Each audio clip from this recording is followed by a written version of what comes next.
curiosity is the basis of the human experience, alongside competition, power, and money. However, curiosity is the point of this analysis, though very obviously a show of dominance as well.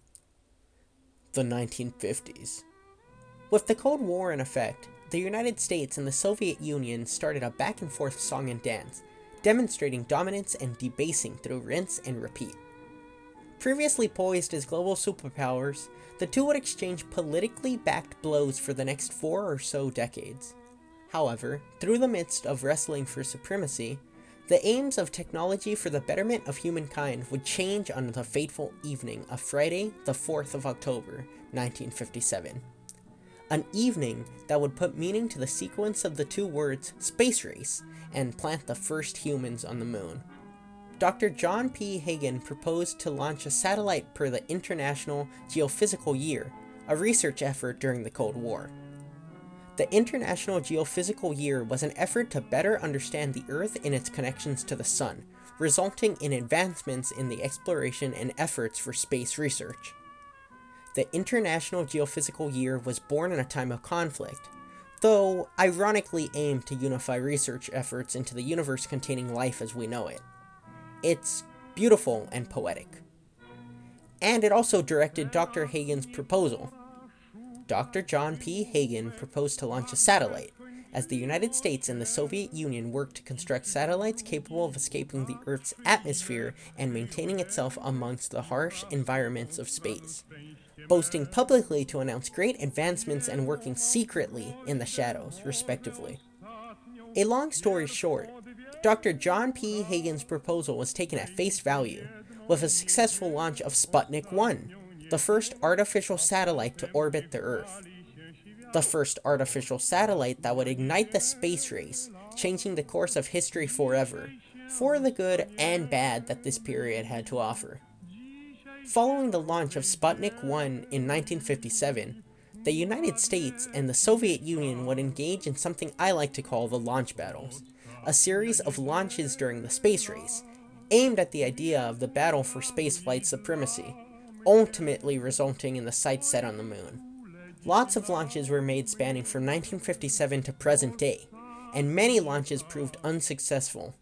Missions to explore the vastness of space never come with a guarantee of a safe flight or return to Earth, and the brave astronauts who have lost their lives on these missions will not be forgotten and forever honored.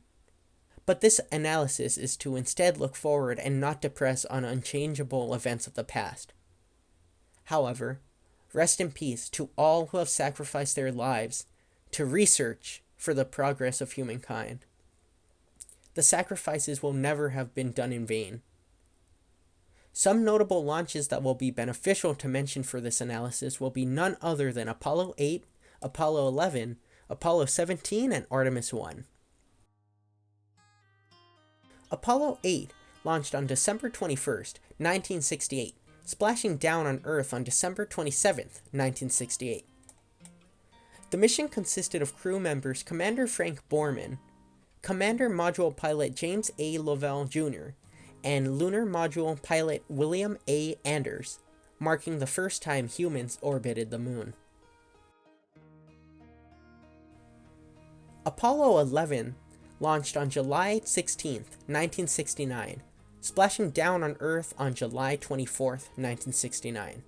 The mission consisted of crew members Commander Niel Armstrong, the first human to step foot on the moon, Edwin Buzz Aldrin, the second human to step foot on the moon, and Commander Module Pilot Michael Collins, marking one small step for a man, one giant leap for mankind.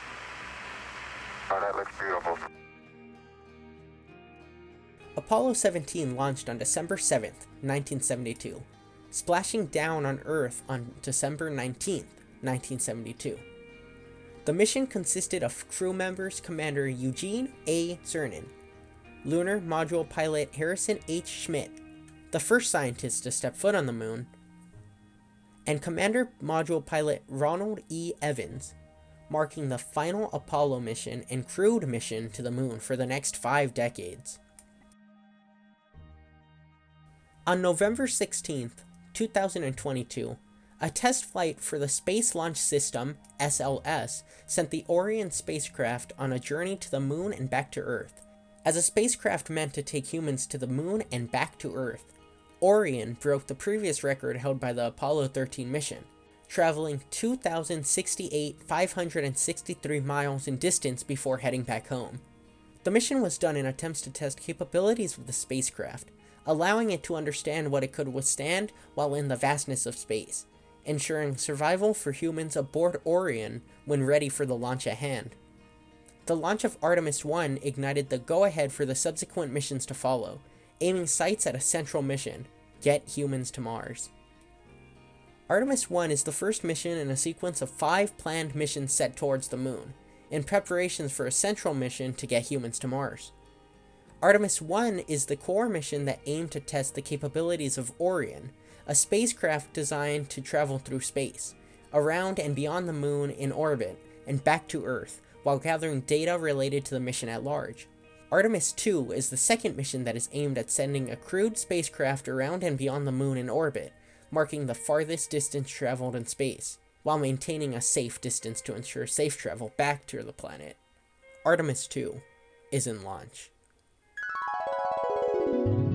Artemis II was launched on the afternoon of April 1st, 2026, scheduled for splashdown on April 10th, 2026. The mission consists of astronauts Reed Wiseman, Victor Glover, Christina Koh, the 3 belonging to NASA.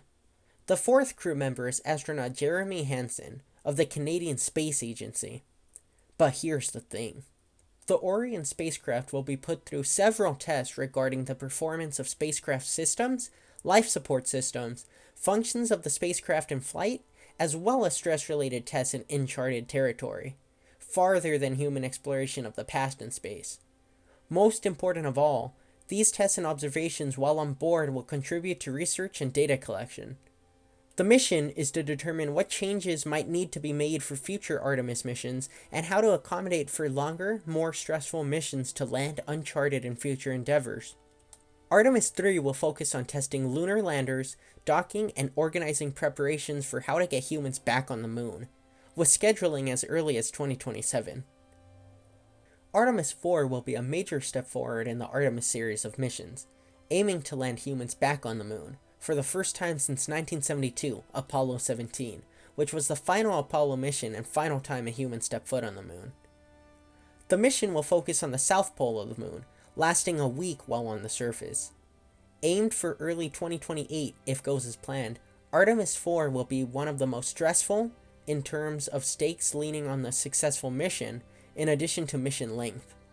Onwards, the missions in the series of Artemis missions will get more complex and stressful, but are aimed towards gaining a better understanding of mental, physical, and human capabilities of carrying out complicated tasks, data collection, and preparation for far more complex missions in the future to advance technology and travel to greater horizons. The Artemis missions are also referred to as the Moon to Mars mission, as relates to the previous statement. The launch of Artemis I, alongside the subsequent Artemis missions, ignited the go-ahead for the subsequent missions to follow, aiming sights at a central mission: get humans to Mars. The reason why Mars holds such importance in our endeavors has to do with the understanding that life may have existed on this now wasteland of a planet, desolate aside from the robots inhabiting it. But more on that at a different time. The Artemis missions are important factors in research regarding long-term space travel, as gradual increases in time spent in space will help to understand the effects of space on an individual, while the Moon to Mars missions will aid in securing a window between the Earth, Moon, and Mars to ensure paths that optimize time spent in space, as well as discovering windows for swift travel to and from planet to planet. In the long game, the Artemis missions and subsequent following missions will aid in understanding the general principles of celestial travel. Space and the research behind it is still ever growing, and findings may take a long time to come across. But it is important that continuous testing is conducted to benefit humanity and quench our thirst for curiosity and discovery. Curiosity is the basis of the human experience, and though curiosity may be in some aspects connected to competition, power, money, and fame, curiosity is based upon the betterment of humanity. It should be emphasized that alongside curiosity is the want to find something, somewhere similar to us, out in the vastness of space. As technology improves and missions in space get relatively easier to pull off, humanity will slowly increase its reach into vaster space as time allows. The human experience is also fueled by hope, and hope fuels our curiosity. The 4th of October, 1957, was an evening that sparked hope in the consciousness of humanity, as the thought of a human-made object leaving the planet was realized. Humanity is capable of exploring the unexplorable, but it's up to us to set our goals on such an ambitious reach. It is important to plant ourselves on the unimaginable. It is important to stay curious. These are the things that make us human, and it's only natural to want to be human.